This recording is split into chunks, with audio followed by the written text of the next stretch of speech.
If you're trying to figure out what type of isolation precautions to put your patient on depending on their disease process, well, this video is for you. My name is Nurse Yanni at bootcamp.com, and I have an NCLEX practice question I want to share with you.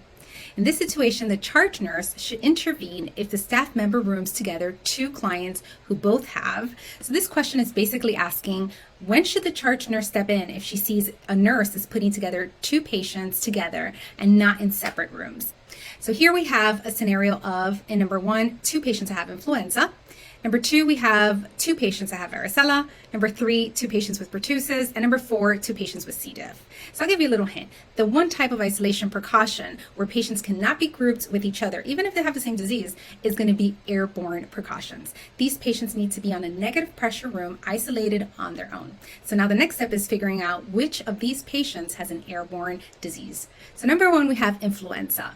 What type of disease is that? That's right, it's a droplet precaution. Then number two, we have varicella. Yes, it's contact, but it's also airborne. And number three, we have pertussis, which is a droplet precaution. And number four, we have C. diff. Well, that's an easy one. Everyone knows that's contact precaution.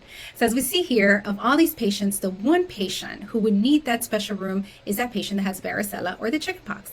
Yeah, in addition to the itchiness and the blisters, these patients can also transmit the disease through the air. So they have to be on their own in a negative pressure room. So I hope this was helpful.